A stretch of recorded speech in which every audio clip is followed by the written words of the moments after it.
আসসালামু আলাইকুম ওয়া রাহমাতুল্লাহি তাআলা ওয়া বারাকাতুহু।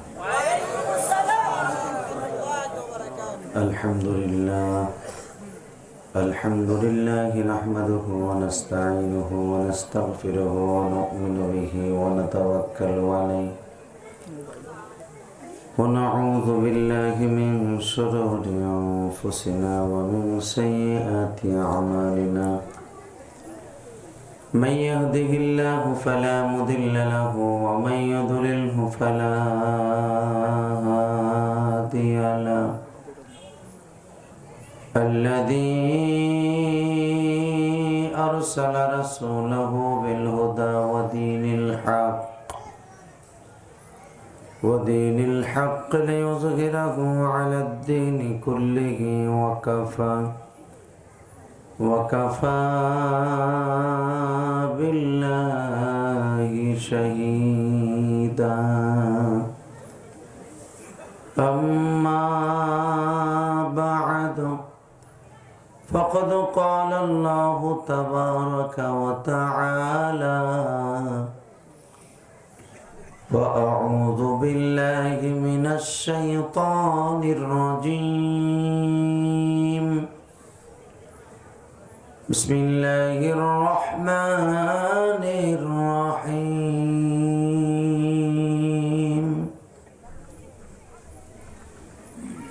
بالعصر إن الإنسان لفي خسر إلا الذين آمنوا وعملوا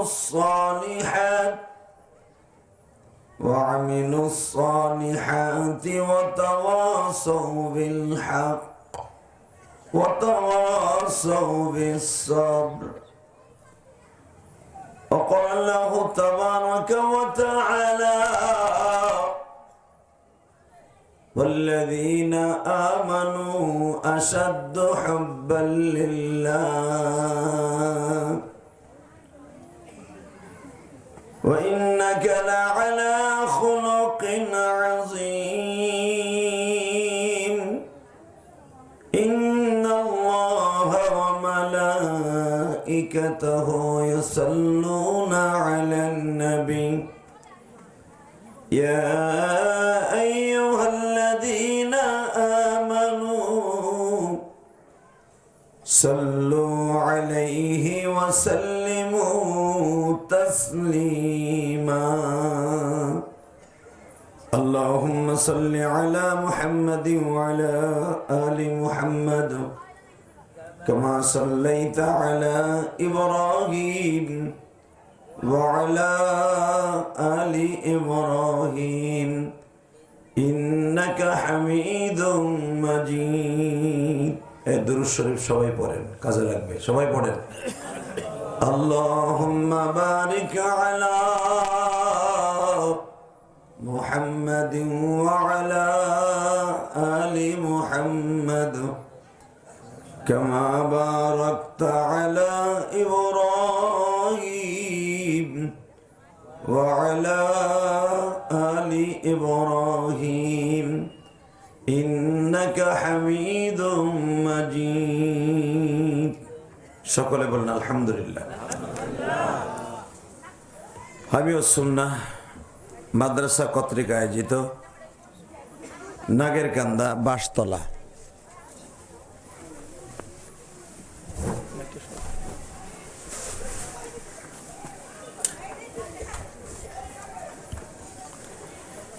বিশে নভেম্বর এই বালক বালিকা মাদ্রাসায় বাৎসরিক ওয়াজ ও দোয়ার মাহফিলের সম্মানিত সভাপতি, দোহারের ঐতিহ্যবাহী পালামগঞ্জের ঐতিহ্যবাহী প্রতিষ্ঠান আল আমিন সাহেবের, মুফতি আল আমিন সাহেবের প্রতিষ্ঠান, আপনাদের অত্যন্ত প্রিয় প্রতিষ্ঠান, আজকের মাহফিলের সভাপতি, আপনাদের অত্যন্ত প্রিয় মানুষ জনাব মোহাম্মদ নাসির উদ্দিন লস্কর, আরজগুজার সোহেল রানা তালুকদার, প্রধান অতিথি নবাবগঞ্জ ঢাকা নবাবগঞ্জের বিএনপির সম্মানিত সভাপতি, আমার অত্যন্ত মহব্বতের মানুষ, আপনাদেরও মহব্বতের মানুষ, জনাব খন্দকার আবু আশফাক। আজকের মাহফিলে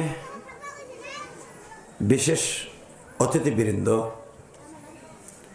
তাদের মধ্যে আপনাদের অত্যন্ত প্রিয় মানুষ জনাব মোহাম্মদ মজনু মোল্লা, বিশিষ্ট শিল্পপতি, বারাকাল্লাহু ফি হায়াতি, নজরুল ইসলাম মেসের ভাই, মাসুদ পারভেজ, আব্দুল খালেক দেওয়ান, আবুল হোসেন ব্যাপারী, আবুল শিকদার, জনাব আলহাজ মোহাম্মদ মহিউদ্দিন মহি।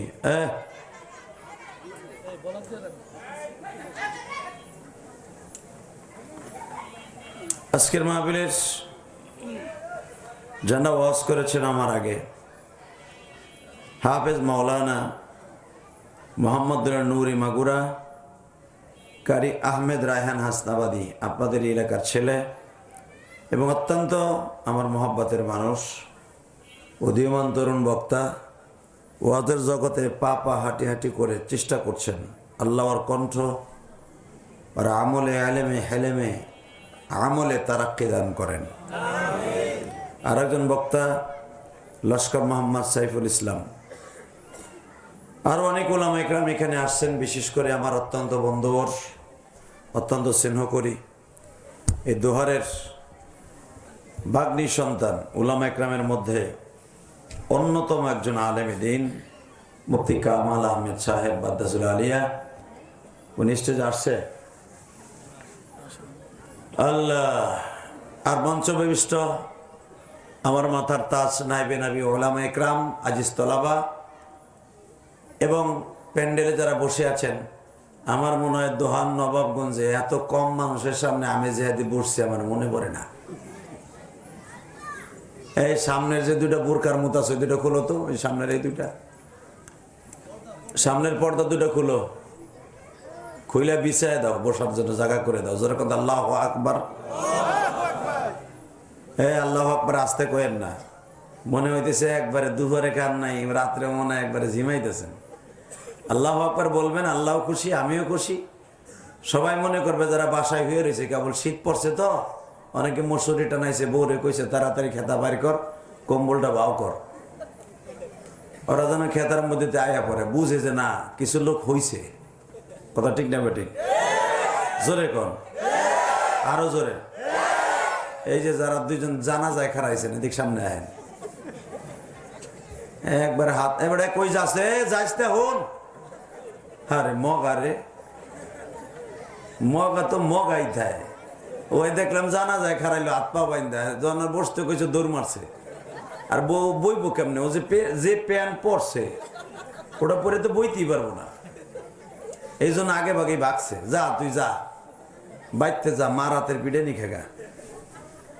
অথবা তুই যার লাগে একটু কথাবার্তা কস, ও তোর একটু পরে কব তুই আইসুস কা, তোর লগে প্রেম করবো না। অতএব একসাথে বলেন, সমস্ত প্রশংসার মালিক কে? আরো জোরে। আসার তৌফিক কে দিছেন? যাওয়ার তৌফিক কে দিবেন? ওই আল্লাহ আছে না? বিশেষ হয়, সবাই বিশেষ হয়। হাত উঠে দেখেন তো কার কার হয় না? ও বাবা,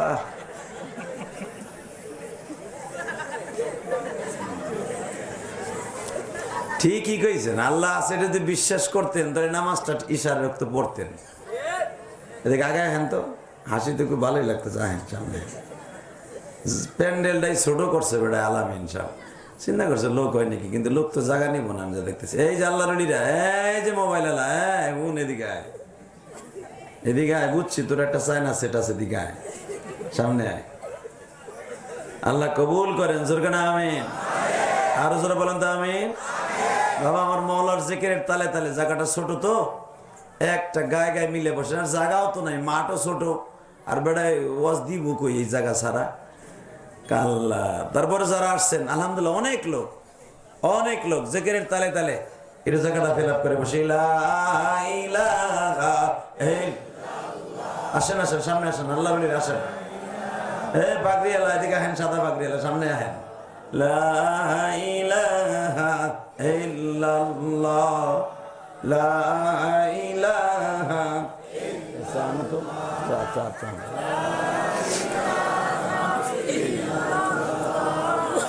লা ইলাহা ইল্লাল্লাহ লা ইলাহা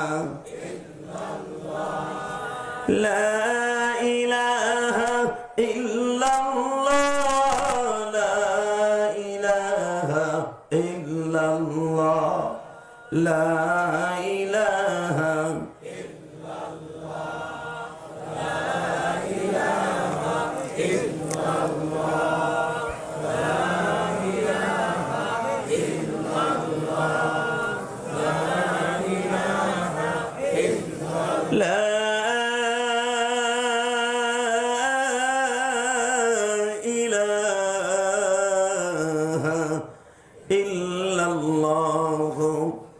মুহাম্মাদুর রাসূলুল্লাহ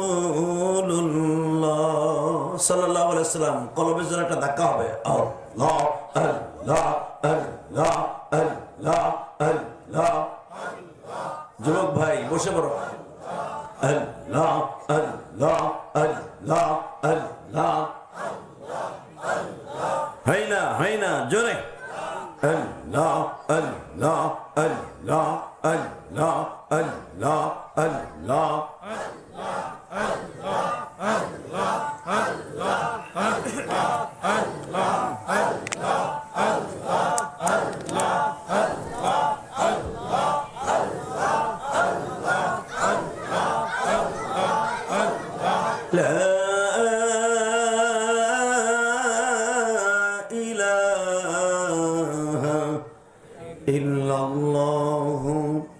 মুহাম্মাদুর রাসূলুল্লাহ। ওই আল্লাহর প্রশংসা বলেন তো দেখি আলহামদুলিল্লাহ। আলহামদুলিল্লাহ বলে লাভ না লস? আপনি জানেন কত লাভ? এই দুনিয়ার মাঝে যত ফাঁকা জায়গা আছে আল্লাহ নেকের দ্বারা ভরপুর করে দিবে। দুনিয়ার নেতাদেরকে যদি কেউ খুশি করে, এবার আবু আশফাক ভাই যদি আসতেন, ওনার প্রতিনিধি হিসাবে আমাদের অত্যন্ত প্রিয় মানুষ আসছেন, মজনু মোল্লা না, হ্যাঁ, বিশেষ অতিথি ভাই আসছে। দেখা গেছে দুনিয়ার নেতাদেরকে যদি খুশি করা যায়, সে খুশি হইয়া কিছু না কিছু দিয়ে যায়, ঠিক না? আমার আল্লাহ বলেন, আমার যদি জীবনে একটা দিন কেউ খুশি করতে পারে, আমিও তার একটা জিনিস দেই। সে জিনিসটা হলো এই 10টা পৃথিবীর সমান একটা জান্নাত দিয়ে দেই। সাহাবা একরাম বললেন, হুজুর জান্নাত তো খালি মুখে মুখে শুনলাম, চোখে দেখলাম না, ওটা কি সে তৈরি? নবী আমার বলেন, ওই জান্নাতটা একটা ইটা হলো স্বর্ণের, একটা ইটা রূপার। আরো জোরে কোন, আরো জোরে। আচ্ছা সুবহানাল্লাহ কইতে কি পয়সা খরচ হয়? বল কি অনেক খরচ হয়? তাহলে আসতে বলেন কে? আল্লাহ যদি বলেন একবার সুবহানাল্লাহ বললে, আলহামদুলিল্লাহ বললে আমি খুশি হই, আর আল্লাহ যদি খুশি হয়, এর চাইতে আমার চাইতে বড় দামি মানুষ আর কে হইতে পারে? তাই না বাবা? আমার মালিক যদি খুশি হয়ে যায় যে কোনো কাজ, ওই কাজ করতে রাজি আছেন না? আল্লাহ যেন আপনাদের কবুল করে নেন। আল্লাহ মুসা আলাইহিস সালাম আল্লাহর সাথে কথা বলতেন, ডেইলি কথা কইতেন। কথা কইতে যে আল্লাহকে বলতেন, আল্লাহ তোমার কাছে একটা কথা জিজ্ঞেস করি। কি কথা জিজ্ঞাবি? আমি জানি তুমি কিছু খাও না, খাইলে কি খাইতা? আল্লাহকে কথা আর পাইলি না, আমি কি খাইতাম এটা জিজ্ঞাইতি। হ্যাঁ, আল্লাহ আমার মন চাইছে তাই কইছি। আমি তো তোমারই পাগল, আর আল্লাহ তো আর দুইজন না যে একজন রাগ করে কথা না কইলে আর একজনের বাউ করবো। কথা কন না কে? আওয়ামী লীগ যখন ক্ষমতায় ছিল 17 বছর, বিএনপি আল্লাহরা থাকলো বাটি চালান দিয়ে সহজে পাওয়া যায় না। কারণ কি জানেন? এবারে বিএনপি পরিচয় দিলি তো এবারে গাড়ি পুরানো মামলা খাইব। গাড়ি পড়ছে পল্টনে, মামলা খায় হেনে। গাড়ি পড়ছে গোপালগঞ্জ, মামলা খায় নবাবগঞ্জ। এ চাচা কথা কইেন, নাহলে কিন্তু লুলো হইয়া মরবেন। কথা কন।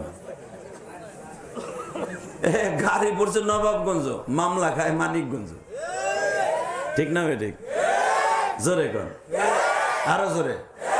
জোরে হ্যাঁ তাই না পোলাপান কোথাকার ফার্মের মুরগি হয়ে গেছে ভাই ফেসবুক চালাইতে চালাইতে আল্লাহ এই যে রাস্তায় যারা দাঁড়াইছে না এই দুলাবার পোলারা ভিতরে আয় খারায় খারায় হাসতেছে না বাবা রে বাবা আল্লাহ যারা ভিতরে আইবো এদেরকে তুই মৌলি বানাই দিবা আল্লাহ যারা ভিতরে আইয়া বই আওয়াজ শুনবো আল্লাহ তোমার কুদরতি শক্তির কাছে পরাজয় বরণ করবো এদেরকে তুমি জান্নাতের ভিতরে 70টা বউ মিলিয়ে দিবা এর সাথে ভালো দোয়ার আছে আল্লাহ আকবার আপনি কি জানেন এক একটা বোর কোয়ালিটি কি আয় রে আল্লাহ এক সেরি ধলা কুমড়া পাইয়া আর বর্তমান কাইল্লা সেরি পালারে যাইয়া ইচিংকিম পাকা চি চি এমন ভরসা হয় পোলা দুপুর হয়ে যে পরে বিয়ে ঠিয়া করে বিদেশ গেছে গা 3 মাস পরে বউ নাই মইনটন ঘাটে গেছে আর এক পোলার মোটর সাইকেলে বইয়া কথা কর না গে এইটা আবার ছবি তুলে পাঠাইছে মগার কাছে দেখ তোর বউ করে কিচিং কিম পাকা চি চি করতেছে পোলা হেনতে স্টক করে কথা কর না কেন আল্লাহ আল্লাহ তোকে হেফাজত করুক জোরে কেন আমেন আরো জোরে কেন আমেন এই যে আমার ভাইরা যারা আসছে এগো বউকে যদি বউ মাও মারে স্বর্ণের প্লেটে ভাতও খাওয়ায় তোগুলোকে প্রেম করবো না কারণ আছে তো এগো জিনিসগুলো অরিজিনাল আর তোর ডাল চায় না 2 দিন পরে আর পায় না এর লেগে তো সেরি জায়গা আল্লাহকে যারা ভালোবাসবি 100% কসম করে বলে গেলাম আল্লাহ তার সর্বদিক দিয়ে হেফাজত করবে কথা ঠিক না বেঠিক ওই যে চাচার দাড়ি মারি পাইকে গেছে ডেলি চাষিরে পিডায় বেটা আসর তিয়ানে মাগরি বন্ধ কালে ঘুষাই বিডি রে এরপরও বিডি বাড়ি ছেড়ে যায় না আর তোরটা নগের টোকাও দেশ নাই ইচিং কিম পা মনে রাখবি দুনিয়ায় যে যত বেশি আল্লাহর নাফরমানি করবি আল্লাহর গজবে তত পড়ে যাবে কথা বলে না কেন এই দোহার নবাবগঞ্জের পোলাপান তোমাকে চিনি তোমাকে এলাকার পোলাপান বেশিরভাগ প্রবাসী কথা কর না কেন প্রবাস জীবন যাদের কত কষ্টের তা জানো মহিলার গোষ্ঠী স্বামীর টাকা দিয়ে এত এত ফুডানি দেখাও পারলে পরের বাসায় 1 মাস কাম করে কিছু কামাইয়া দেখায় দাও তোমার স্বামীর মতো দেখো যে কামাইতে কি কষ্ট কথা কর না কেন চাটা খাই একটু চাষটা দিয়ে লই একসাথে বলেন হ্যাঁ আওয়াজ করা যাবে না শুধু আমি আপনাদের খেদমত আরজ করব দুনিয়ায় যতদিন বাঁচবো আল্লাহর গুণগান গাইব ঠিক না বলেন তো আলহামদুলিল্লাহ বলেন তো আল্লাহু আকবার বাজান জান্নাত জীবনে শুনছেন চোখে দেখেন নাই জাহান্নাম শুনছেন চোখে দেখেন নাই শুধু মনে রাখবেন জান্নাত এমন একটা জায়গা জান্নাতে সুখের জায়গা যেখানে কোনো দুঃখ নাই খালি সুখ আর সুখ আর জাহান্নাম এমন একটা জায়গা খালি শুনছেন আয়নাঘর শেখ হাসিনা আয়নাঘর বানাইছিল আয়নাঘর তো সহে দেয় নাই দেখছেন জাগর নিয়ে ঢুকাইয়া দিছিল গরম গরম ডিম হ্যাক কাছে জিগাবেন মাঝে মাঝে আলেমুল আমার কষ্টের কথা যখন শুনি তখন অজরে চোখের পানি পড়ে যে এইরকম অত্যাচার করছে গজবকে আল্লাহ এমনি এমনি ফেলাইছে কথা কন না কেন যখন মানুষের চোখের পানি বেশি পড়িয়া যায় তখন মওলা সহ্য করতে পারে না আল্লাহ আপনি আমাদের মাফ করে দেন আল্লাহ আগে যখন নবাবগঞ্জে আসতাম এই রোড দিয়া দোহার নবাবগঞ্জ দিয়ে যাইতাম গাড়ির চাকার আওয়াজ দ্যাপ দ্যাপ আওয়াজ করতো এখন গাড়ি চলে সেরাত করে পদ্মা সেতু যখন যাইতাম গোপালগঞ্জ কত কষ্ট হইতো সব উন্নত হয়েছে সব হয়েছে ঋণ করে হোক যেমনি হোক করছে কিন্তু মনে রাখবেন গজব কি লেগে পড়লো একমাত্র গরিবের চোখের পানি আর আলেমুল আমার চোখের পানি কথা বলেন না কেন জুলুম যখন বেশি হয়ে যাবে মওলার খুশি সহ্য করতে পারে না একজন নিরপরাধ মানুষকে যখন জেল খাটায় রব্বে কারিমের কলিজা আগুন লেগে যায় যেরকম পৃথিবীতে নিরপরাধ ভাবে জেল খাটাইছে নবীদেরকে কথা কন না কেন মুসা আলাইহিস সালাম কোনো অন্যায় করছিল হ্যাঁ কোনো অন্যায় করে নাই বেচারার বিরুদ্ধে মামলা দিল ফেরাউনের আদালতে। এই বোরকাটা খোলো দিয়ে এই পর্দাটা খোলো, পোলাপনের পেছনে কথা কয়, এই এখনো শীত পরে না, এটা খোলো, আমি দেখতে পারতাছি না, এটা খোলো, এটা উঠাও, উঠা উঠা উঠা উঠে উঠে ওই বোরকার ভিতরে বইয়ে ওরা গুর্দাগুর্দি করতেছে, ওটা উঠা পুরা উঠা, একবার উঠে পেলেন, একবার উঠে পেলেন, ওই সামিয়ানার উপরে উঠে তুই দেন বাস করে, একবার উঠে পেলেন। আলহামদুলিল্লাহ বলেন, এবার আর কথা কইব না, আলহামদুলিল্লাহ। এইটা উঠেন দেন, এনে কথা বন্ধ করার সিস্টেম কেমনি আছে এই দেন, এখন আর একটা আওয়াজ হইব না। ওই দাও না, ডিজিটাল আছে তো, এটার বাপে বিদেশ থাকে। আল্লাহ বলেন তো আল্লাহু আকবার, এই একসাথে বলতে হবে। নবী মুসা আলাইহিস সালাম কোন অপরাধ করছিলেন? মামুনুল হক অপরাধ করছে? খালেদ সাহেবুল আইবি, হ্যাঁ, সাখাওয়াত হোসেন রাজি অপরাধ করছিলেন?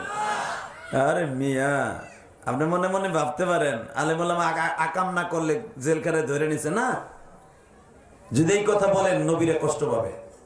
মুসা আলাইহিস সালামের কোনো অপরাধ ছিল না, ছিল? মুসা পয়গম্বর সকালবেলা ঘুমেতে উঠছে, উইটা শুনে মুসারে ফেরাউনের আদালতে উঠাইব কে? এই মহিলাটার সাথে আকাম করে হের পেটের মধ্যে বাচ্চা ঢুকাইছে। নাউজুবিল্লাহ বাইতে যে কইয়া বসন্দে আল্লাহর পয়গম্বর তার বড় ভাই হারুনকে নিয়ে বৈঠকখানায় বসলেন। বৈঠকখানায় বসে হারুন নবীকে জিজ্ঞেস করে, বড় ভাইজান বলেন তো আমি কি ওই মহিলার সাথে কোন অবৈধ কাজ করতে পারি? নবী হারুন বলে, ভাই রে, আল্লাহ কোন দুশ্চরিত্রের মানুষকে নবুয়তি দেয় না। কথা বলেন না কেন? দুনিয়ার কোন পাগল ছাগলকে আল্লাহ নবুয়তি দেয় না।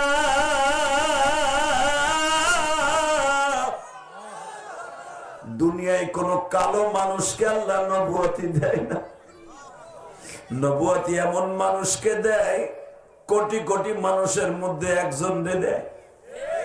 তার চেহারা দেখে বোঝা যাবে উনি নবী। কথা কর না কেন? হ্যাঁ, দুনিয়ায় কোন খাটো মানুষ নবী পাবেন না, দুনিয়ায় কোন অসুন্দর মানুষ নবী পাবেন না, দুনিয়ায় কোন বুদ্ধিহীন কম বুদ্ধি এমন কোন মানুষকে আল্লাহ নবুয়তি দেন নাই, কোন পাগল ছাগলকে আল্লাহ নবুয়তি দেন নাই। আল্লাহ কোটি কোটি মানুষের মধ্যে নবীগুলাকে বাইসা বাইর করুন যাইত।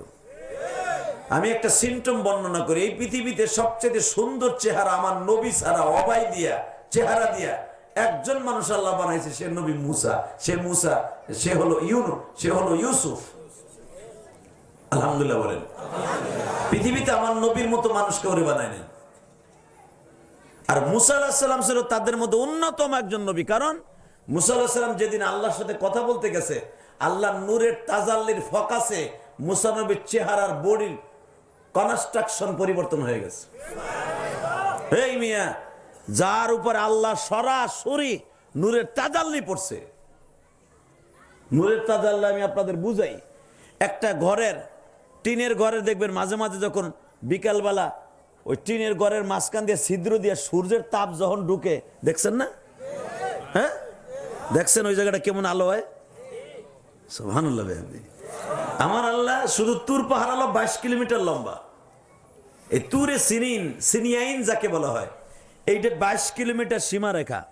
এই 22 কিলোমিটারটা আল্লাহর একটা নূরের ফোকাস মারছিলেন।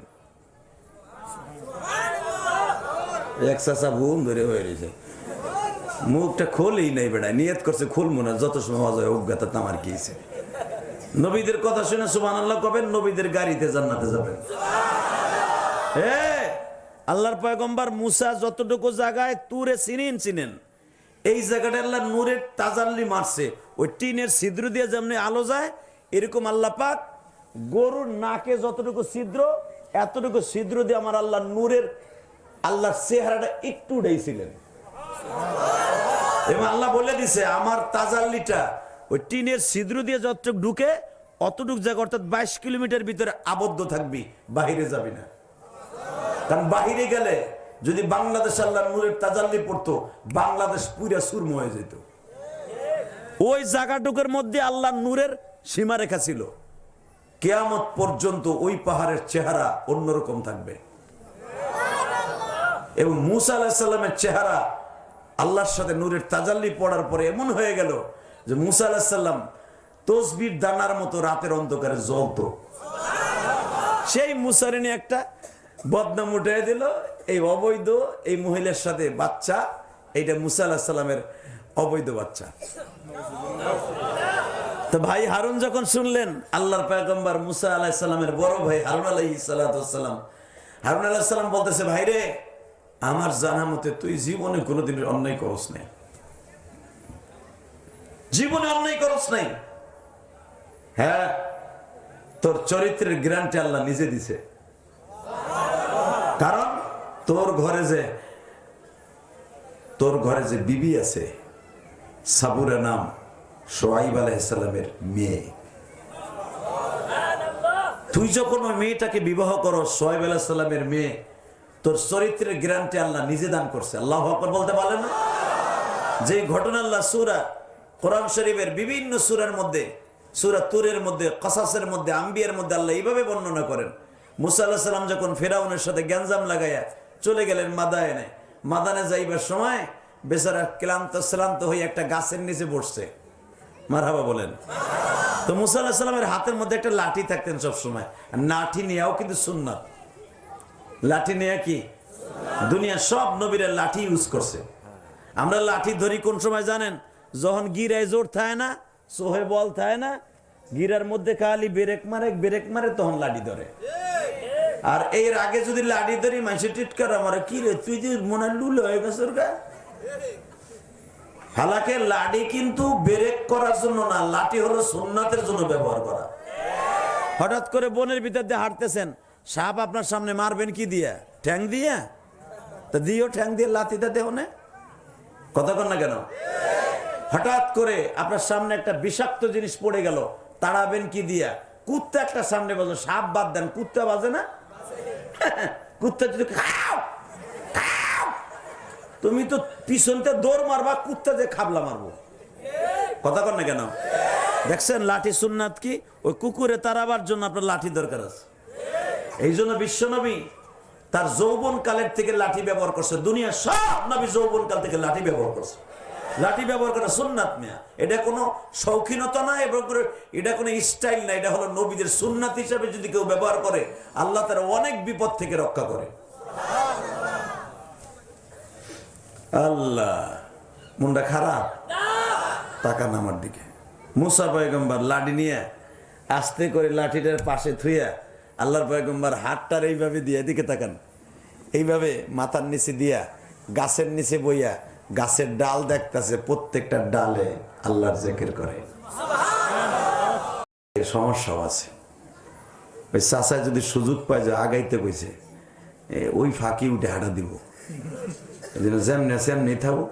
নবাবগঞ্জের দোহারের মানুষ এরা অন্য কোয়ালিটির মানুষ। বেশিরভাগ দেখবেন নবাবগঞ্জ আর দোহারে আল্লাহর ওলির অভাব নাই, মিথ্যা নবীর অভাব নাই, কথা বল না কেন? বরকতুল্লার মতো একটা হারামি ও বলে আবার নবী দাবি করে, কথা কর না কেন? এই বেটা, ওর সাথে বড় হারামি কে হইতে পারে যে পৃথিবীতে যে নবী দাবি করে, ওর মতো জাহান্নামী আল্লাহর জমিনে কেউ হতে পারে না, কথা বল না কেন? আপনি জানেন নবী দাবি করা কত বড় অপরাধ? জাগায় ওরে মাইরে ফেলতে হবে, জাগায়। আগে তো শেখ হাসিনার আমলে দাবি করছে, এখন পারলে দাবি করিস। ওই মুফতি কামাল আর এই যে আর একজন এই মাদ্রাসার মুফতি আলামিন, এই দুইটাই তোরে সাইজ করতে পারবো। এক একটা আলেমকে আল্লাহ কত হেকমত দিয়েছে তা তো জানোস না। আলেম ওলামা খালি পারে না প্রশাসনের কারণে, তা না তোর মতোই মিথ্যা নবী দাবিদার ও পিডাইয়া সোজা করতে মাত্র 5 মিনিট টাইম লাগবে। আলেম ওলামার গায়ে আল্লাহ বহুত শক্তি দিছে, কথা বলেন না কেন? আমাদের শক্তি তার বাহিরে খরচ করি নাই, আমাদের শক্তি খরচা করলে আমার মাহবুদের কোরআনের পিছনে খরচা করছি। জীবনটা কোরআন দিয়া নষ্ট করি নাই, কোরআনের পিছনে নষ্ট করছি, যেন কিয়ামত পর্যন্ত আলেমদের বডি আল্লাহ দিয়া কুদরতি শক্তি। এটা কথা বলেন না কেন? তা না হলে দেখেন আফগানিস্তানে আফগানিস্তানে মোল্লারা দেশ গড়ছে, এমন ভাবে গড়ছে পুলিশগুলা বন্দুক নিয়ে হাঁটে, মনে হয় ফেরেশতা খাড়াই দিছে। সৌদি আরব আফগানিস্তানের সাথে ইসলামী স্টেট কায়েম করতে পারে নাই, এবং আফগান এখন এমন জায়গায় চলে গেছে সারা পৃথিবী দেখবেন, সারা পৃথিবী শাসন করবে আফগানিস্তান। অপেক্ষা করেন, কিছুদিন দেখতে পারবেন। আল্লাহ আল্লাহ হেফাজত করুক, জোর করে আমিন, আরো জোর করে আমিন। মনটা খারাপ না তো? এখন মনের ভিতরে খুশি এনে ফেলেন, জান্নাতে যাওয়ার জন্য রেডি হয়ে যান। আল্লাহ তাআলা দুনিয়া বেশি দিন আমাকে বাঁচায় রাখবেন না, যে কোনো মুহূর্তে চলে যেতে পারি। দুনিয়ায় বাইসে থাকার বেশি আর আশাও নাই। আর যে কদিন আল্লাহ রাখে যেন ইমানের হালাতেই রাখে, বেঈমান হয়ে যেন একটা সেকেন্ড বাইসে থাকতে চাই না। কথা ঠিক না বেঠিক? ইমান নিয়ে মরতে চাই, ইমান নিয়ে বাঁচতে চাই। ভাইজান, টাকা পয়সা আইজ আছে কাল নেই, এটার কোনো বাহাদুরি নেই, কোনো গ্যারান্টি নেই, কিন্তু ইমানের গ্যারান্টি আছে। ইমান নিয়ে যদি কেউ যাইতে পারে, দুনিয়াও শান্তি, আখিরাতেও শান্তি। মানুষের পরে জুলুম করে কোনো লাভ নাই। মুসা পয়গম্বরের বড় ভাই হারুন আলাইহিস সালাম বললেন, আচ্ছা ঠিক আছে, তুই বিচারের সম্মুখীন হতে হবে, দেখি না তোমার বিচার কি করে। মুসা আলাইহিস সালামের পক্ষে কেউ নাই। কে আছেন? জোরে কন্যা, আরো জোরে। আর তার বিবি আর তার বাইগনা লুত, এই কয়েকজন মানুষ শুধু মুসা আলাইহিস সালামের পক্ষে, আর কেউ নাই। একটা সময় ছিল বাংলাদেশে, একটা টাইম আসিল বিগত সময়, আলেম ওলামার কথা কেউ শুনতে চাইতো না। মসজিদের সভাপতি, সেক্রেটারি, সে যে দলেরই হোক, হুজুরে টিটকারা দিয়ে কইতো, জায়গা কথায় উঠতেন হেরাই, কথা কন না কেন? মনে রাখবেন, সময় আল্লাহ ঘুরায়, কারণ সময় কারো বাপের হাতে নাই, সময় কার হাতে? ইখরাজুল হাইয়্যি মিনাল মাইয়্যিত। মনে রাখবেন, মৃত্যু যেরকম, মৃত্যু থেকে হায়া, জীবিত আল্লাহ বের করেন ডিমের থেকে, একটা মৃত ডিম থেকে আল্লাহ যেমন একটা জীবিত আস্থা মানুষকে জিন্দা, এক ফোঁটা নাপাক মৃত জিনিস থেকে একটা 3.5 হাত বডির মতো একটা মানুষকে আল্লাহ বাইর করতে পারে, ওই মালিক সব পারে।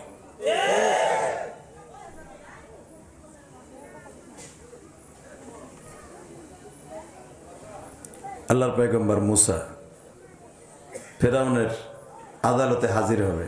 বিচারক ফেরাউন, বিচারক কারণ, কত বড় বড় জালিম গুলা বিচার করবে মুসারে। কি লিগে বিচার করবে শুনলে আপনি আশ্চর্য হয়ে যাবেন। যে কারণ তার বিরুদ্ধে ফেরাউনের আদালতে মামলা দিছে, এই কারণ এলো মুসা আলাইহিস সালামের বোন জামাই, আপন বোন জামাই। কারণের ইতিহাস জানেন না তো? তাফসিরে দেখবেন, আপন বোন জামাই মুসা আলাইহিস সালামের। আপন বোন জামাই কেমনে? নিজের বোনটারে আদর করে কারণের কাছে বিয়ে দিছে।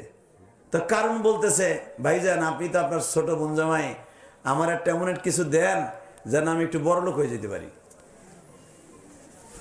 মুসা আলাইহিস সালামের হাতে একটা মুজিজা ছিলেন, আলহামদুলিল্লাহ বলেন। মুসা পয়গম্বরের হাতে একটা মুজিজা ছিলেন, কুদরতি একটা মুজিজা। এইটাই বদমাশ চুরি করে নিয়ে যায়। চুরি করে নিয়ে যাওয়ার কারণে আল্লাহু আকবার, মুসা আলাইহিস সালামের হাতে যেই জিনিসটা ছিলেন, যেই পাথরটা ছিলেন, এই পাথর কোন পাথরের সাথে লাগলে সেটা স্বর্ণ হয়ে যেত। এটা নবীদের মুজিজা। যেরকম আমার নবী হাত দিয়ে ধরতেন, পাথর হয়ে যেত স্বর্ণ। আমার নবী হাত দিয়ে ধরতেন, 1 গ্লাস পানি হয়ে যেত 70 গ্লাস পানি। সুবহানাল্লাহ, খেতার নিচে যাই কইও। কারণ আগের বক্তায় যে রায়হান একটা আয়াত পড়ছে না, ও তাফসির করার সুযোগ পায় নাই। আয়াতটা আমি পড়তেছি, আপনি আওয়াজ দিয়েন, তাহলে বোঝা যাবে আমার নবীর পক্ষে একটা ভোট দিছেন। وَمَا أَرْسَلْنَاكَ إِلَّا رَحْمَةً لِلْعَالَمِينَ।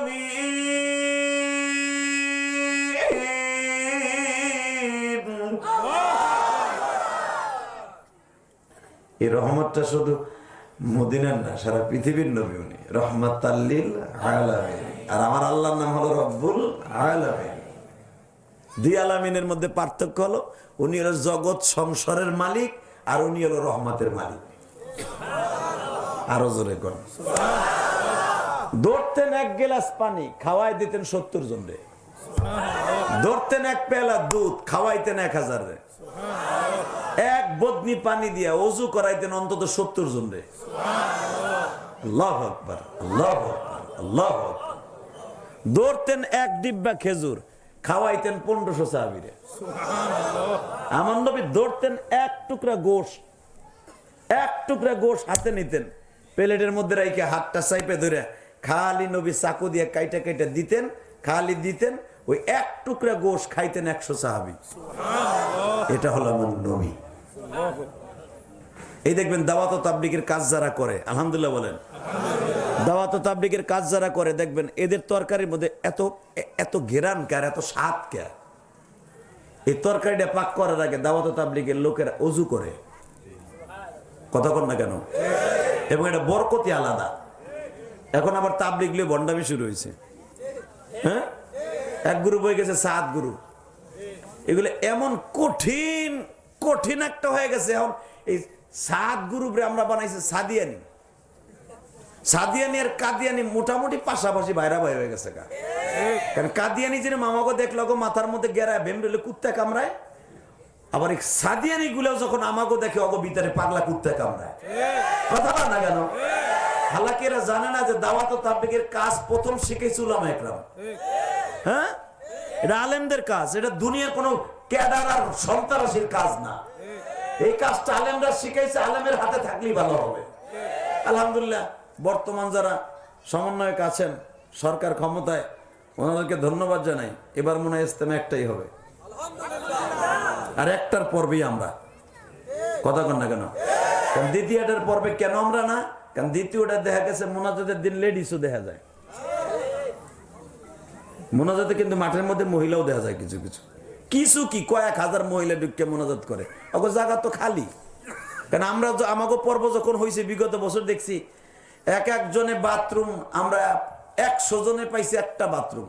আর অগো যখন 3 দিন শুরু হয়েছে ওরা একজনে পাইছে 10টা বাথরুম। কথা কন না কেন? এই জন্য ওটা আমাকে দরকার নেই, আমাকে একটাই হোক ইজতেমা, ইনশাআল্লাহ। আমরা এটা চাই। আল্লাহ আমাদের সবাইকে কবুল করেন। শুধু আমার দিকে দেখান। আল্লাহর পয়গম্বর মুসা আরে ঘরের তো বের হইছে, আমার বিরুদ্ধে মামলা হইব, দেখি না মামলা কি হয়।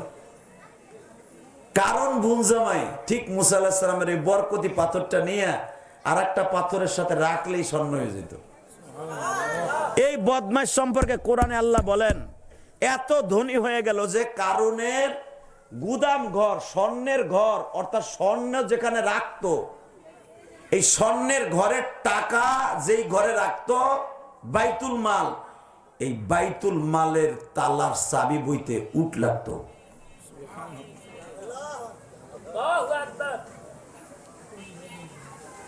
এত সম্পদের মালিক এই বদমাইশ। মুসা আলাইহিস সালাম বলল, বোন জামাই এটা কথা কই ভাই, আমি বুঝছি তুই আমার জিনিসটা বরকতি জিনিসটা আবে হায়াত, সেটা নিয়ে তুই শিল্পপতি কোটিপতি পৃথিবীর শ্রেষ্ঠ ধনী হয়েছিস। তুই অন্তত যেই সম্পত্তি কামাইছিস আল্লাহ তোরে দিছে, যেমনি হোক তোরে দিয়ে আল্লাহ একটা নিদর্শন পৃথিবীতে রাখবে, আমি মুসা জানি। তোরে দিয়ে পৃথিবীতে একটা নিদর্শন রাখবে আমার মালিক আমি জানি। পৃথিবীর শ্রেষ্ঠ ধনী তুই, তোর সম্পদ থেকে মাত্র 10 ভাগের 1 ভাগ আল্লাহর রাস্তায় দান কর। কারণ পট করে বলে ফেলবো এই সম্পদ কি আমি কারো বাপের টাকা দিয়ে ইনকাম করছি, আমার নিজেরটা দিয়ে নিজে করছি, আমি আল্লাহর রাস্তায় দেবো কেন? মুসা আলাইহিস সালাম বললেন, ভাই রে এই কথা বলিস না, মালিক দেয় মালিক নেয়। সম্পদ কে দেয়? নেয় কে? সুস্থ কে রাখে? অসুস্থ কে রাখে? সম্পদ কে দেয়?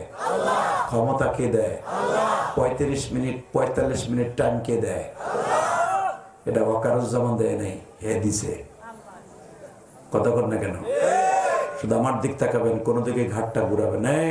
পৃথিবীতে টাকার বাহাদুরি দেখায় কেউ ক্ষমতা থাকতে পারে নাই, ক্ষমতার বাহাদুরি দেখায় কেউ থাকতে পারে নাই।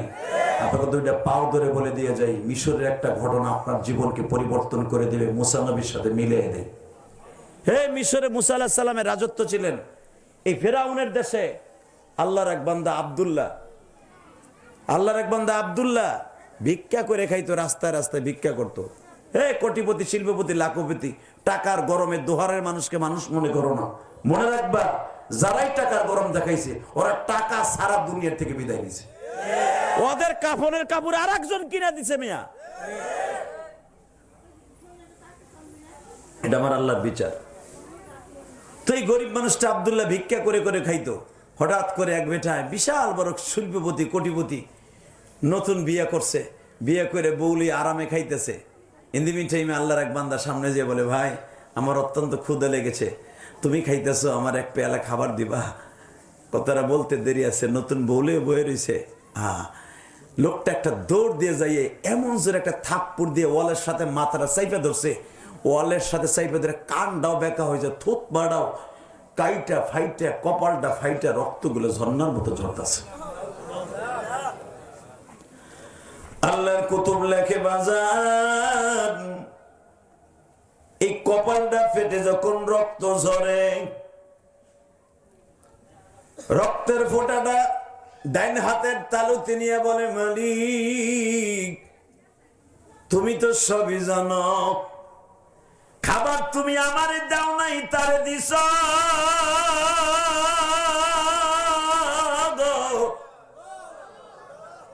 তারও পেট আছে, হাত আছে, পা আছে, আমারও আছে। তারে শিল্পপতি বানাইলা আর আমারে ভিক্ষুক বানাইলা, দুঃখ নাই। কিন্তু সে আমারে মাইরা রক্তাক্ত করলো, অধিকারটা কে দিছে? আল্লাহ তোমার কাছে বিচার দিয়া গেল। মনে রাখো বাবা, দুনিয়ার সব আমার আল্লাহ সহ্য করে, কোন গরিবের চোখের পানি সহ্য করে না। যখনই চোখের পানি ফেলাইয়া বরদোয়া দিয়া গেছে, মালিক বিচার তোমার কাছে দিলাম, তুমি দেখে রাখো। বাজানরে আল্লাহর এই বান্দা বেশি দিন লাগে নাই, যেই ব্যবসা সে করত, ব্যবসা উল্টা চলা শুরু হয়ে গেল। 1 মাস, 2 মাস, 6 মাস পরে লোকটা ব্যাংকের ঋণ হয়ে গেল। ঋণ হয়ে বাবা 1 বছরের মাথায় ব্যাংকের ঋণ দিতে যাইয়া ব্যবসা সব ফতুর হয়ে গেল। 2 বছরের মাথায় আল্লাহর এই বান্দা পথের ভিখারি হয়ে গেল। ও বাবা, আমার মাওলার খেলা বোঝার কোন সিস্টেম নাই। পদ্মা নদীর ওই কুল ভাঙে এই কুল গড়ে, এটাই তার খেলা। সকালবেলা ধনী থাকে, ফকির বিকেল বেলা। 3 বছরের মাথায় ঋণের বোঝা মাথায় লইয়া ভিক্ষু। যখন বেটায় বউ চালাইতে পারে না, ছেলে মেয়েও হয় নাই, বউরে কয়ে, দেখ আমার পেট আমি চালাইতে পারি না, তুই অন্য পুরুষের কাছে জাগা, আমি আর তোরে রাখতে পারবো না। তালাক দিয়ে দিল, চলে গেল আল্লাহর বান্দা। আল্লাহর বান্দি চলে যাওয়ার পরে কিছুদিন যাইতে না যাইতে দেখা যাইতেছে অন্য থানায়, এটা দোহার থানা, ওটা নবাবগঞ্জ থানা। নবাবগঞ্জ থানায় ধরেন কেরানীগঞ্জের কাছাকাছি তুলসীখালী ব্রিজের নিচে হঠাৎ করে আল্লাহর এক বান্দা বিশাল বড় শিল্পপতি হয়ে গেছে। আরো জোরে কোন আল্লাহ পারে না? পারে, বিশ্বাস হয়? বলেন তো আলহামদুলিল্লাহ। এই যে পারে, যে আলহামদুলিল্লাহ বলছেন, আপনি একদিন না একদিন হবেন, আপনি না হন আপনার নাতি বড় লোক হইব। আলহামদুলিল্লাহ কিন্তু মিস নাই, আপনারা হয়তো অনেকে জানেন না। আলহামদুলিল্লাহ মিস নাই। আল্লাহ সুখে দুঃখে প্রশংসা করবেন, আল্লাহ সুখে দুঃখে একদিন না একদিন আপনার মনের আশা পুরা করবেন। ওই আশায় বুক বাইতে বলেন তো আলহামদুলিল্লাহ, বলেন তো সুবহানাল্লাহ। হঠাৎ করে বড় লোক হয়ে গেছে, তুলসীখালী ব্রিজের গড়ে বিশাল বড় অট্টালিকা করে ফেলছে আল্লাহর বান্দা। কিন্তু লোকটা এত ভালো মানুষ যে তার দরজায় যায় কেউ খালি হাতে ফিরে আসে না। তো এই লোকটা যে ভিক্ষুক হয়ে গেছে, ও শুনছে যে ওইখানে বলে খাজানা আছে, অনেক গেলি কেউ ঋণ থাকলে লোকটার কাছে হাত পাতলে অনেক কিছু পায়। বড় আশায় বুক বেঁধে দরজার কাছে ডাক দিয়েছে, ঘরের মধ্যে কেউ আসেন গো? যায় দেখে লোকটা সকালবেলা ইশাকের নামাজ পড়ে বিবি লইয়া নাস্তা করবে। ইন্দিমিন টাইমে যখন হাক দিছে ঘরের ভিতর, ওই লোকটা বলতেছে, দেখো আমার দরজায় যা আসে তুমি হয়তো আমার বাড়িতে আসছো, নতুন বিয়ে করছি তোমারে, আমার নিয়ম হলো আমার বাড়িতে যারা আসবে খালি হাতে কেউ ফিরাই দিব না।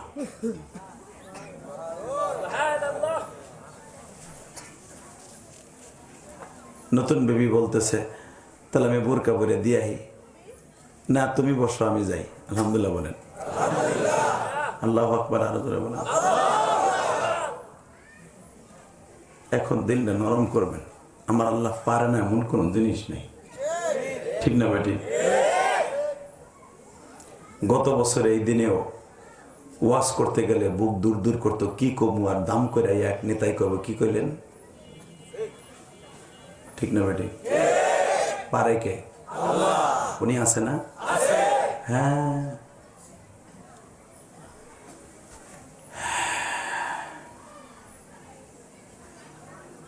বিবিরে বোরকা পরায় বলে যাও দিয়ে আসো, আমি হাতটা ফেরে সই, যা আমরা খাইতেছি দৈরে দিয়ে দাও, এটা লোকটা খাক, আর কি চাই দেখো। ভাই আপনি কি চান? কেবল মুখটা ঘুরাইছে, ঘুরাইতে দেরি আছে, খাবারের প্লেটটা একটা দৌড় দিয়ে না স্বামীর সামনে রাইখে কয় তোমার পাও দুইটা ধরছি, এই লোকটারে আমি খাবার দিতে পারব না, কিন্তু তোমার কাছে দুটো অনুরোধ করি, এই লোকটারে খালি হাতে ফিরাই দিও না। তোমার হাতে তো এখানে যে আসে তারে তুমি হাজার হাজার টাকা উপহার দাও, আমি মহারণা চাই না, তুমি যে আমার মহারণা বাঁধছিলে 1 লাখ টাকা, এটা শুদ্ধ তারে দিয়ে দাও। জোরে জোরে জোরে জোরে জোরে জোরে। কিরে বউ তুই মহারণা দিয়ে দিতে চাস, এই লোকটা না দেখে তো পারবো না, ঘটনা কি? বাজানরে বলে ঠিক আছে তুমি বসো আমি যাই। খাবারের প্লেটটা নিয়ে যখন গেছি, ওই বাড়িওয়ালাও তারে ভিক্ষা দিতে পারে নাই। খাবারের প্লেটটা রিটার্ন নিয়ে বলে বিবি না, আমিও পারলাম না ওই লোকটারে ভিক্ষা দিতে। বিবি বলে তুমি কেন পারলা না? স্বামী বলে তুমি কেন পারলা না বলো। আমি কেন পারলাম না এটা বলা যাবে না। বিবি বলতেছে আগে আপনি বলেন কেন আপনি পারলেন না? কেন পারলাম না জানো? তুলিজুল লাইলা ফিন নাহারি ওয়া তুলিজুন নাহারা ফিল লাইল, কুলিল্লাহুম্মা মালিকাল মুলক ওয়া তুইজ্জু মান তাশা ওয়া তুযিল্লু মান তাশা বিয়াদিকাল খায়র ইন্নাকা আলা কুল্লি শাইইন কাদির। বিবিরে আমার মালিক কি পারে না?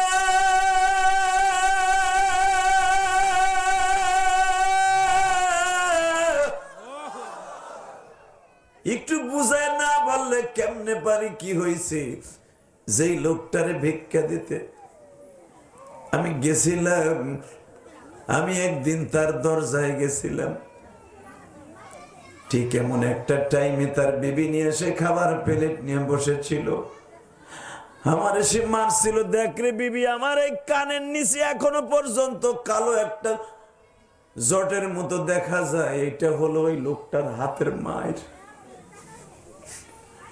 বিবি কান্দে আর কয় যারা নিয়ে নাস্তা করতেছিল ওই বিবিটাই হলাম আমি। ঘটনা কি হইল একটু বুঝাইয়া বল রে বিবি। যদি ওই ভিক্ষুকটা তুমি হয়ে থাকো গো, আমি একটা তাবলি গলার মাইয়া, ওই লোকটা ছিল জালিম আমি জানি। যদি তুমি ওই ভিক্ষুকটা হয়ে থাকো, সকালবেলা আমার বিবাহ করার পরে স্বামী স্ত্রী এক জায়গায় বসে নাস্তা করতেছিলাম, সে আমারে কখনো পর্দায় রাখতে চায় নাই, কিন্তু আমি পর্দায় থাকার জন্য 100 আল্লাহর শুকরানা আদায় করতাম। আমি ওই জালিমকে নিয়ে খাওয়ান দিতেছিলাম। তুমি যখন গেছো, তোমারে যে মারছে আমি সুখী ছিলাম না।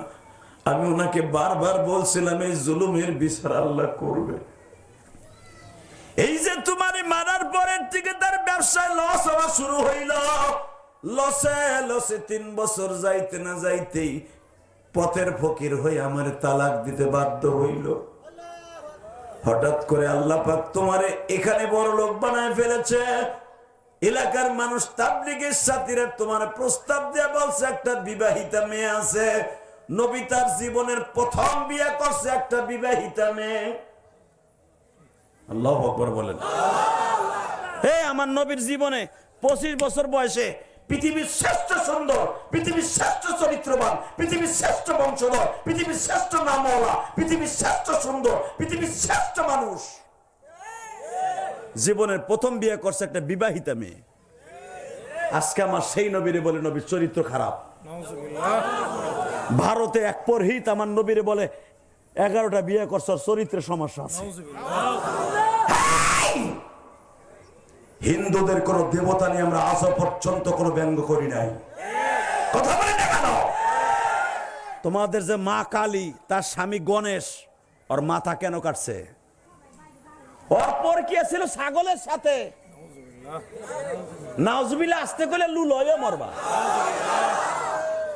এই গণেশটা ছাগলের ঘরেতে যাইতে ধরে পাড়ায় ধরে এরপরে বউতে জবাই দিছে যে তুই মানুষ থেকে ছাগলের সাথে অবৈধ কাজ।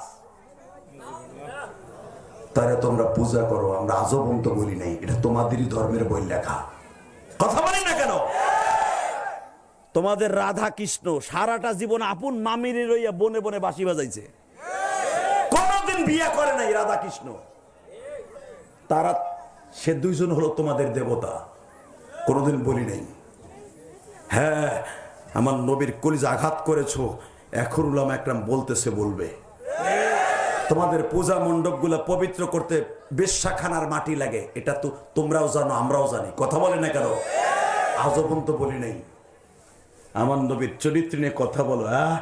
যার চরিত্র আসমানের চাইতে সুন্দর, জান্নাতের চাইতে সুন্দর, যার চরিত্র পৃথিবীর শ্রেষ্ঠ সুন্দর। লাকাদ কানা লাকুম ফি রাসূলিল্লাহি উসওয়াতুন হাসানাহ ওয়া ইন্নাকা লাআলা খুলুকিন আযীম। যার চরিত্রের সাথে পৃথিবীর কোন নেতার চরিত্র মিলবে না। আজকে পুরোহিত ভারতের আমার নবীর চরিত্র নিয়ে কথা কস, পারলে বাংলাদেশ আইয়া দেখ, তোর জায়গায় খুঁজে ফেলাবো, তোর জায়গায় খুঁজে ফেলাবো। তোর এমন করে বাস ভাই তোর বাসায় রাখতে পারে। হ্যাঁ, যদি পুরোহিতের বিচার না হয়, বাংলাদেশের মুসলমান বাংলাদেশ থেকে দরকার ভারতে যাবে লং মাস করে। কে কে রাজি আছো? আল্লাহকে তো হাত তুলে ফেলাও। তাকবীর, নারায়ে তাকবীর। বিশ্বনবীর অপমান সইবে না রে মুসলমান। অ্যাকশন, অ্যাকশন, মুসলমানের অ্যাকশন। আমরা সবাই রসুল সেনা, ভয় করি না বুলেট বোমা। অ্যাকশন, জিহাদি সাহেবের অ্যাকশন, নবাবগঞ্জের অ্যাকশন, দোহারের অ্যাকশন। নারায়ে তাকবীর। পুরোহিতের দুই গালে জুতা মারো তালে তালে। নারায়ে তাকবীর। ফতোয়া নবী দিয়েছেন, মান সাব্বা নাবিয়ান ফাকতুলু। আল্লাহরে গালি দিবা, আল্লাহ রহমান মাফ করে দিবে, কিন্তু আমি নবীরে গালি দিবা, কল্লা উড়াই দিবা। আল্লাহু আকবার জোরে বলতে পারেন না? আপনারা জানেন রসুলের যুগে একটা মিথ্যা নবী দাবিদার ছিল, নবীর খালি কুচ্ছ রটনা করতো। আর নাম ছিল মুসাইলামা বিন কাযযাব। কি নাম? হ্যাঁ, এই বদমাইশ আমার নবীর কথা কথা গালি দিত। নবী বলেছিলেন, আমার মৃত্যুর পরে হোক আর আগে হোক, এরে যে মাইরা দিবা, তার জান্নাত আর আমার জান্নাত পাশাপাশি থাকবে। অনেক বদমাইশকে নবী করে চটকানিও মারে নাই, নবী করে মারে নাই। তুই জানোসই না মগার ভোমগা। কথা কর না কেন? আমার নবী খালি মারে নাই, অর্ডারও দিয়ে গেছে, আমার জীবদ্দশা যদি পারো মারবা, আর জীবদ্দশা না থাকলে আমার মরার পরে মেরে নেবা।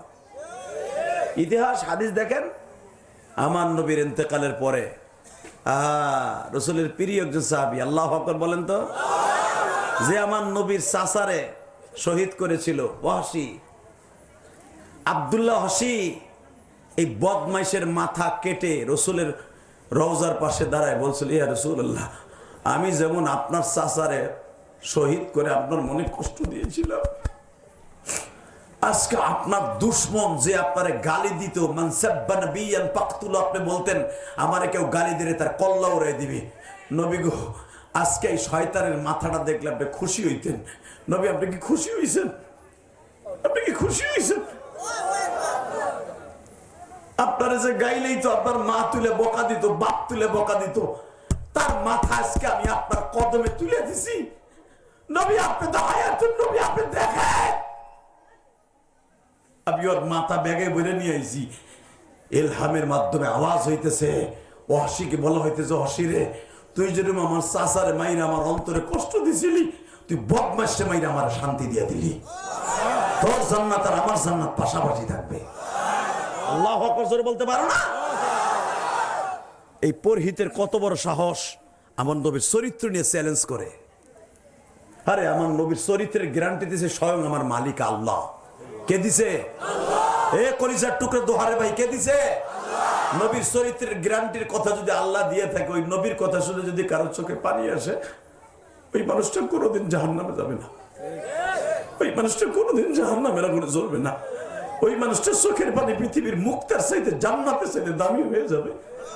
আপনি কি জানেন, সাহাবা ইকরামের সামনে যদি কোনোদিন নবীকে অপমান করা হইতো, ওর বাড়িঘর শুদ্ধ জ্বালাইয়া, ওর নাবালেক বাচ্চা গুলার রাইখা, ওর বিবিটারে রাইখা, ওর জীবনের তোরে শেষ করে দিত। তার জ্বলন্ত প্রমাণ আমি আপনাদের সামনে দিয়ে দেই। একজন মুনাফিক আমার নবীর কিছু টাকা হাওলাত দিছিল। হাওলাত বুঝেন না? কর্জে হাসানা, ইকরিদুল্লাহ করদান হাসানা। এই কর্জে হাসানা দেওয়ার কথা আল্লাহ পাক কোরআনে বলছে। তো নবী কর্জে হাসানা দিয়ে দেশ চালাইতেন। কর্জে হাসানা আনছে এক মুনাফিকের কাছ থেকে, ভালো মোটা অঙ্কের টাকা। সত্য কথা বলবো, হালাল খাবার খাবো, স্ত্রী ছেলে মেয়েকে মানুষের মতো মানুষ করব। বলেন তো আমিন? বলেন তো আমিন? বলেন তো আরো জোরে বলেন। আমি যাদের চোখে পানি দেখছি, গ্যারান্টি দিয়ে গেলাম, হতে পারে একদিন আপনি ওলি না হলেও আপনার সন্তান ওলি হবে। সন্তানের জন্য মাঝে বয়ে বয়ে কাঁদবেন। নিজের গুণের কথা মনে করে না কাঁদেন, সন্তানের জন্য কাঁদবেন। কেন জানেন? একটা সন্তান যদি আলেম হয়, একটা সন্তান যদি কোরআনের হাফেজ হয়, আপনার আমল নামা কম থাকলেও সন্তান আপনাকে জান্নাতের গাড়িতে উঠে নিয়ে যাবে। কারণ আমি দেখাই দেই, অনেক চাচা এখানে আছে, নিজে খেতে কাজ করিয়া, রাজমিস্ত্রি কাজ করিয়া সংসার চালাইছে। সেই ছেলে, সেই চাচা এখন সাদা লুঙ্গি পইরা, দামি পাঞ্জাবি গায়ে দিয়া মসজিদে যায়, মনে হয় শিল্পপতি যায়। এটা কিন্তু চাচা, এত পরিমাণ জায়গা হয় না। এখানে অনেক ধনট্টবান ব্যক্তি আছেন। যদি আল্লাহর কোনো বান্দা বলতেন, হুজুর আলামিনের কতটুকু জায়গা লাগবে, আমার মা তো 3.5 জায়গা শুয়ে রয়েছে। আমার মায়ের কবরটা অনেক বড় করার জন্য, জান্নাতের টুকরা করার জন্য আমি আলামিনের যতটুকু জায়গা লাগে আমি কিনে দিতে পারি। যদি এরকম একটা নিয়ত থাকে। আমি যখন আজ থেকে প্রায় 2008 না 9 সালে আসছিলাম এই বাসতলা, এই মুসলমান, তখন দেখছিলাম এখানে পানি, কথা কন না, এখানে পানি ছিল না? ওইখানেও পানি ছিল। এটা জোর জঙ্গলের মতো ছিল, সেখানে একটা ভেস্তের টুকরা হয়েছে। এখানে 24 ঘন্টা কোরআন শরীফ পড়া হয়। বলেন তো আল্লাহু আকবার। কোন মানুষ যদি একটা মাদ্রাসার জায়গা দিয়ে কবরে যায়, আমি কসম করে বলতে, এই দেখেন নবাবগঞ্জ মাদ্রাসার সেক্রেটারি সাহেব, এই যে আমার ভাই এখানে আছে আমার পিছনে, এই মাদ্রাসাটায় আমি আর আল্লামা দেলোয়ার হোসেন সাইদি কোরআনের পাখি 2004 সালে হেলিকপ্টারে আসছিলাম। আমি আজকে ওই মাদ্রাসার বৈঠকখানা দেখে বলতেছিলাম যে এই বৈঠকখানা আমি আর সাইদি সাহেব বসে, সাইদি সাহেব আমাকে বলতেছিল, জেদি সাহেব এমন একদিন আসবে আমরা থাকবো জেলখানায়, আপনারা থাকবেন বাহিরে। এই লোকটা যে আল্লাহর ওলি, আমি তো সব জায়গায় বলি নবাবগঞ্জ। সে আমার বলছিল 2004 সালে, আমি তখন তো আরো যুবক, জেহাদি সাহেব আপনার মতো একদিন আমরা ছিলাম, এখন আপনি বয়ানে যাবেন, যাওয়ার আগে শুনে যান। আমি কসম করে বলি, সব কথা বলে গেছি, ওই কথাটা এখনো বলি নাই। সে ওই খাটে বসা নবাবগঞ্জ, ওই যে এতিমখানায় আলামিন বান্দুরা যে আছে, ওইখানে হুজুর ওই খাটে বসা, আমি এই খাটে বসা। আমার তখন বলতেছিল, জেহাদি সাহেব এমন একদিন আসবে আমরা থাকবো জেলখানায়, আপনারা বাহিরে থাকবেন, কিন্তু কোরআনের হক কথাগুলো বলতে কৃপণতা করেন না, বুড়োকুঞ্চিত করেন না, কোরআনের কথা চালায় যাবেন, আল্লাহ পাক আপনার ডিমান্ড বাড়ায় দেবে। কথাটা তো দুনিয়ায় রয়ে গেছে। কথা যদি রেকর্ড করে রাখতে পারতাম, আজকে শোনাইতে পারতাম কোন ভাবে স্টাইলে বলছিল আমার কথাটা। আমার অন্তরে এখনো গেঁথে আছে। চলে গেছে কোরআনের পাখি কবরে, কথা তো রয়ে গেছে অন্তরে। তার কথাটা আজও পর্যন্ত আমার অন্তরের মধ্যে, কানের মধ্যে ভাসে। এই নবাবগঞ্জ দোহারে আসলে আমার ভাসে। অতএব দীপ্তকণ্ঠে বলতে চাই, একটা সন্তানকে আলেম বানাবার জন্য পারেন নাই, একটা ছেলেকে, অন্য একটা ছেলেকে আপনি আলেম বানান, যে ছেলেটা আলেম হয়ে জান্নাতে গেলে আপনিও জান্নাতে যাবেন। তা আল্লাহর কোনো ওলি আসেননি, মাদ্রাসার একটা আলাতন জায়গা হোক, মাদ্রাসার একটা জান্নাতের টুকরা আপনি করে দিয়ে যান। একটা লোক লাভ দিয়ে বলতে পারবেন হুজুর একটা মাদ্রাসার জায়গা খুবই দরকার। আমি শুনলাম এই জায়গাটা কার, এটা এই জায়গাটা আল্লাহর এক বান্দার, আমি জানি ইনি ইচ্ছা করলে অনেক কিছু করতে পারে, অথবা বিক্রি করে দিয়ে, অল্প টাকায় বিক্রি করে দিয়ে জান্নাতের একটা জায়গা কিনতে পারে। আমি ইলিয়াস রহমান জিহাদি বলে গেলাম, সবার টাকা, সবার জায়গা, সবার মন আল্লাহর জান্নাতের জন্য কাস্টমার হবে না। যাকে আল্লাহ কবুল করছে তার টাকায় মসজিদে যাবে, মাদ্রাসায় যাবে। কথা ঠিক না ঠিক? এখানে আপনারা অনেকে আছেন, আল্লাহর কোন ওলি আছেন কি লাভ দিয়ে দ্বারা বলতে পারেন হুজুর আপনার মা দুঃখিনী নাই, আমি একসাথে জায়গা কিনে দিতে পারবো না, তবে আমি 1 লক্ষ টাকা ইয়েতিমখানায় দিতে পারবো।